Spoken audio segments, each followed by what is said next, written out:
Hello, friends and families. Welcome to the EDUCA DPS Podcast, where we inform families and connect communities. My name is Javier Ibarra, your host of the English version of this podcast.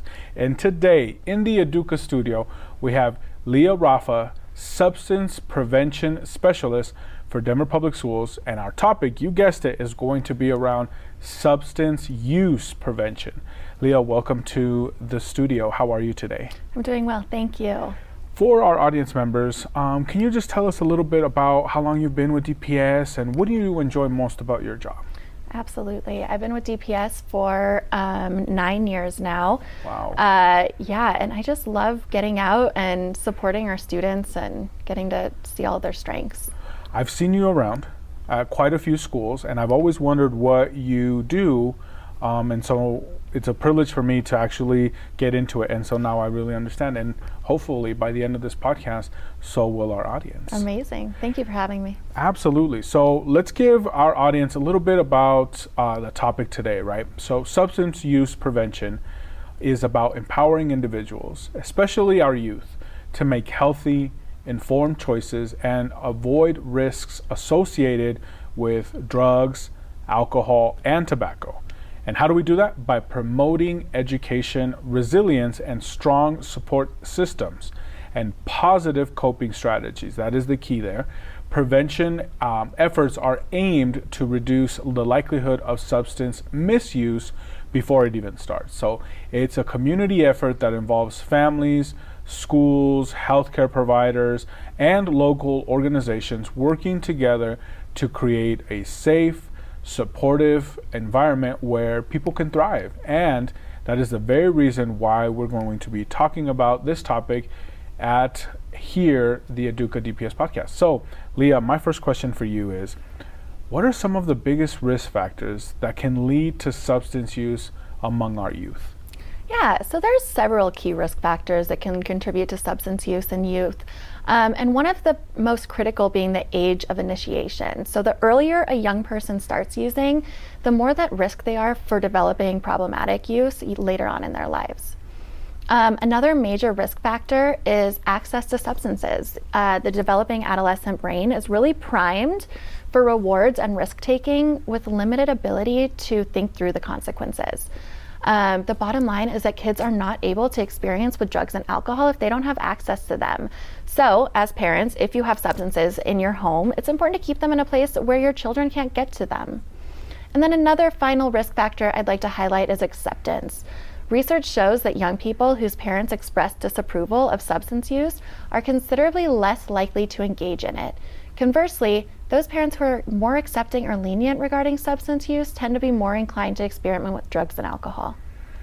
So the key message to take away from that is be careful when you introduce that sort of substance to your young scholar, young student, because the earlier that they start using it, the likelihood of them abusing it is higher. Is that correct? So yeah, I mean, yes, the age of initiation is such a key role. A youth who starts using at 12 is going to have like almost a 50% chance of developing problematic behavior in their 20s and 30s. Yeah. Whereas if you wait until you're 21, that risk decreases by a significance where there's almost, a much smaller risk of having that problem. Well, let me ask you this. It's a side question, right? Because a few folks might be under the impression of, well, you are a Denver public school system. Mm-hmm. You teach students. Your goal here is to make sure that they are achieving and then by extension graduating, right? Absolutely. What does substance use have to do with any of that? So there's, a lot of things. First of all, if a student is using substances, they're going to be less likely to participate well in school. Yeah. They're less likely to show up to school. And their risk of dropping out is just frankly going to be higher. It's hard to focus on school when your brain is being essentially maybe altered for momentarily during the use. Absolutely. Right? And so it's hard to concentrate. It's hard to do your best, right?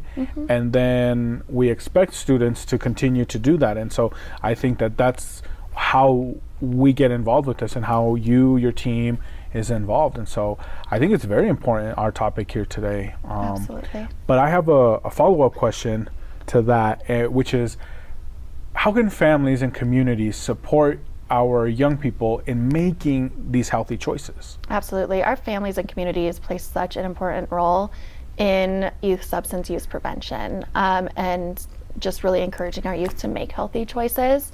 Parents should have frequent and age-appropriate conversations with their kiddos starting at a young age. And then also parents should model healthy behavior. So our children, it might not seem like it, but our kids look up to us, and they are going to model the behavior that they see in you. Also, research shows a strong connection between parental supervision and lower rates of substance use in children. And parents can reduce risky behavior by knowing where their children are and who they're with. Clear communication of rules, the reasons behind them, along with consistent consequences is really important. It's important to note for our families and for our students listening, right? Our students are influenced by everything, right? And they're trying out their hand, and they're seeing how the world works. And like you said, some parents might not believe it that children look up to them, depending on where they are, right? I'm sure a 3-year-old will definitely look up to their parent, but maybe 16, 17-year-old, it doesn't seem like that, but that's not the case, right? Our studies and data shows that they're still looking up to us. So if we make a behavior okay, right, like substance use or yelling or whatever, right, then the child will accept that, right? Because they'll say, well, it's okay because I admire my parents and they do it. So I think it's important for us, if we want to make sure that students model good behavior, that we as parents do the same. My next question for you, Leah, is more around mental health. What role does mental health play in substance use prevention? You mentioned a little bit earlier, but let's dive into that right now.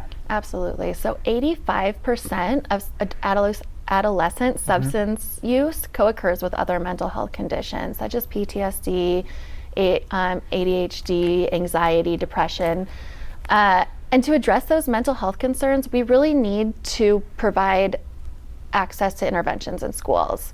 And then along with that, we also want to reduce stigma around seeking help when it comes to both those mental health conditions and also substance use treatment, so that individuals are more likely to seek help rather than resorting to substances as ways to cope.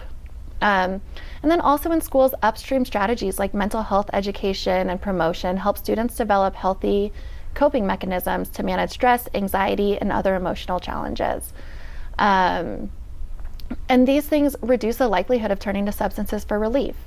Our recommended classroom programs teach coping skills, help foster strong relationships with trusted adults in the classroom, thereby creating a sense of school connectedness that helps decrease a student's risk of substance use. I think you said a lot of great points in that about, the feeling of belonging, right? Yeah. We talked about earlier how students are looking into the world and experimenting with the world and trying their hand. Well, this is one of them, right? They want to know that they have a place in the world. Absolutely. And unfortunately, sometimes life or situations happen to children and they might not understand why that happens, and they need some sort of way to cope. And from my understanding, right, there's a stigma around seeking help for mental health. And I think, when I was going to school a few years ago,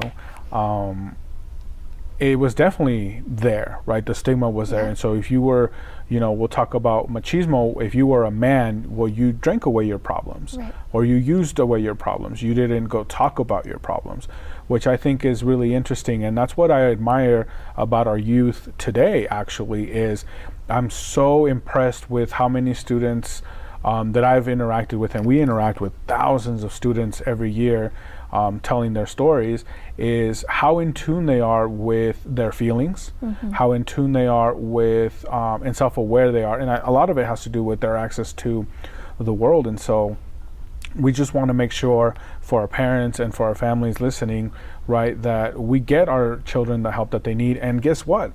A lot of the times, Denver Public Schools will provide that help. And Absolutely. so it's important to reach out, right? Because if we don't know, and we being the schools, we being the district, if we don't know that you're struggling, it's hard to access help.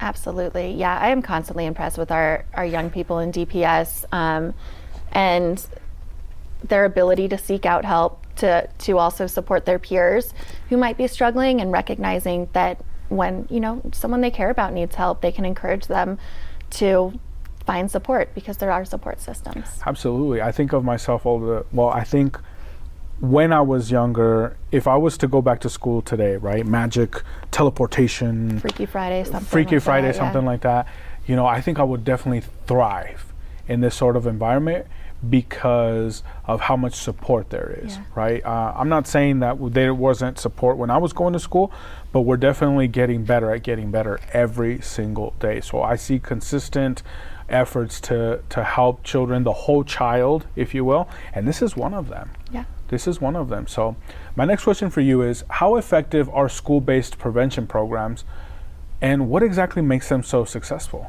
Yeah, absolutely. So our program's been around for 10 years.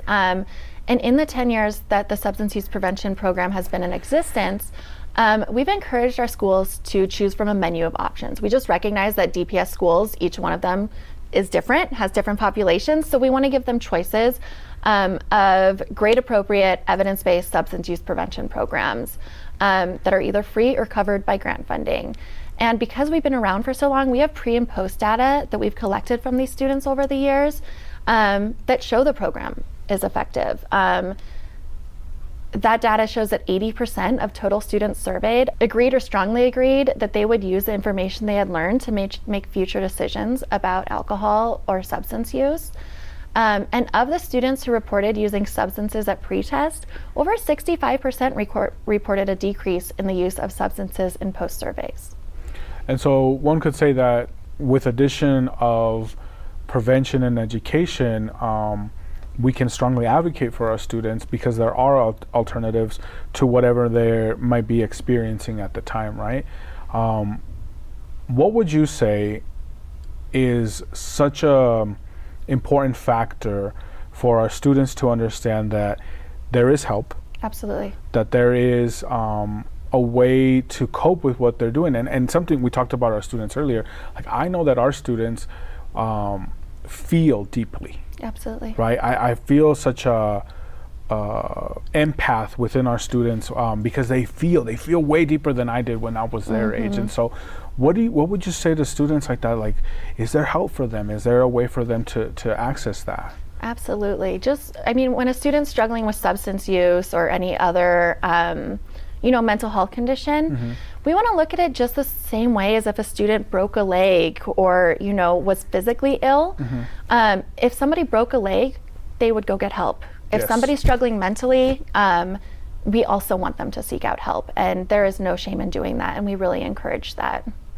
What would you say are some of the early warning signs of substance misuse that people, parents, families, even friends should be made aware of?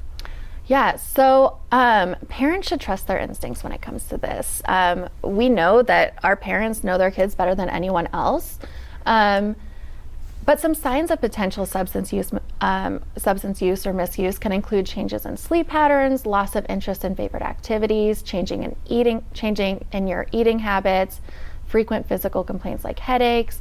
And then socially, teens may lose touch with their old friends, maybe avoid family time. Academically, declining grades can be a red flag. And also mood changes such as excessive irritability, sadness, withdrawal. All of those are, concerning indicators. Sometimes they can also be an indicator of a teenager. Which is tough. Exactly. So it's hard to identify. However, if any of those things are showing up in your teen, it's just a good time for you to check in with them. See how they're doing, let them know that you're there to support them.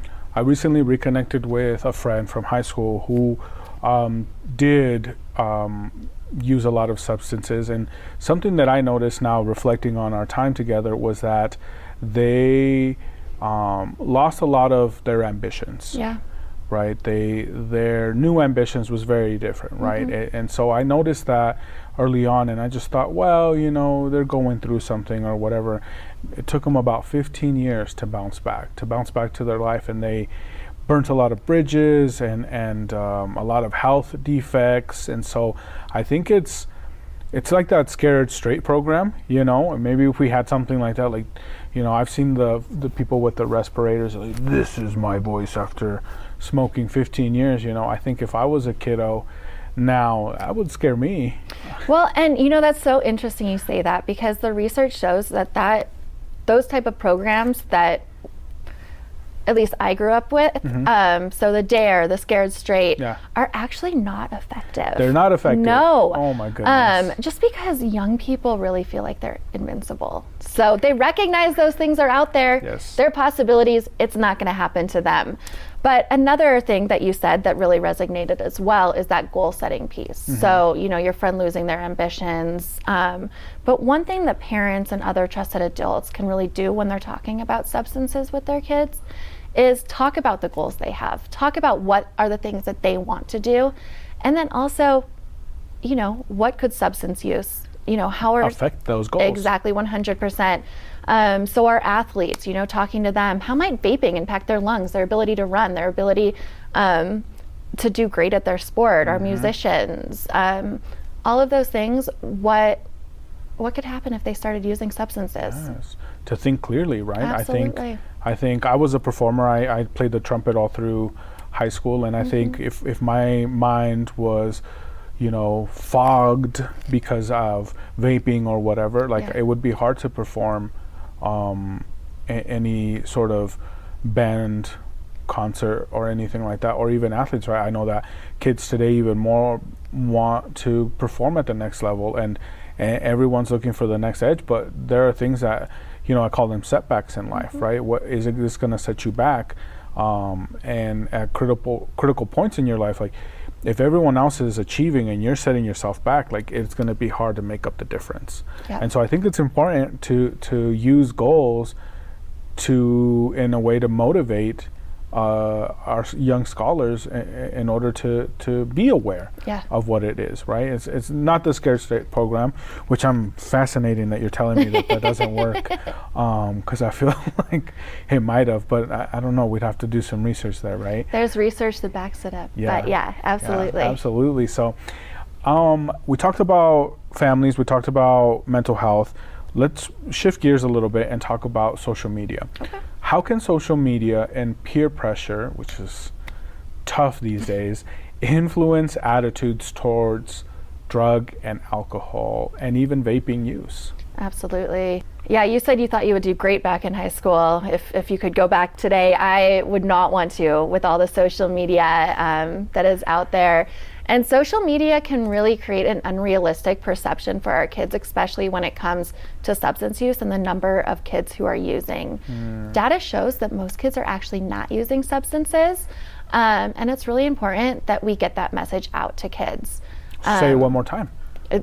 Most kids aren't using substances. It may seem like it, but the ones that are using are the ones that are frequently seen. But also social media and just the media in general really glamorizes use. It makes it look like it's cool or fun or like everyone's doing it and you have to do it to fit in. But it's important that as trusted adults, we really normalize that all people aren't using substances and instead highlight the other pro-social, fun, exciting activities that young people can participate in. And then also, lastly, social media can sometimes be a place that kids go to find drugs. So as parents, making sure to monitor your kids' social media, especially in places like Snapchat. I think also, look at what they're consuming as far as content. Absolutely. Right? So music, movies. I know coming from the Hispanic community, there's a lot of music out there that, really glorifies the use of substances in teens, and there are TikTokers that have been made famous because of their substance use, and I think that that's the wrong message.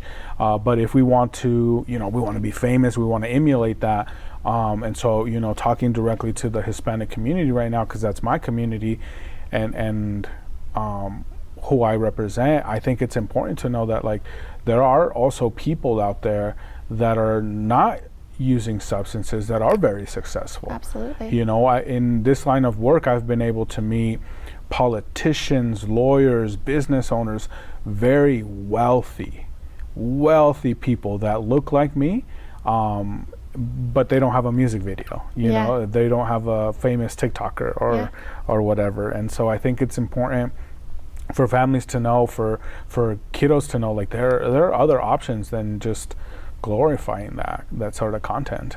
Absolutely. And I think also, you know, as you're being aware of the content that your kids are listening to and watching, it really sets up a really nice space to have those conversations. Because like I mentioned earlier, we want parents and other trusted adults to be talking to their kids often about these things. It shouldn't be just one scary conversation. Consistent. We don't want, you know, oh, I had the talk with my kids about drugs and alcohol. We want it to be ongoing. So if, you know, your kids are listening to a song that glorifies substance use that as a time to talk about what their thoughts are on that. Same within the movies, same if they, you know, have a friend who gets caught using. All great times to have and start those conversations. Absolutely. So important to monitor your children's use of social media and the content that they're. Absolutely.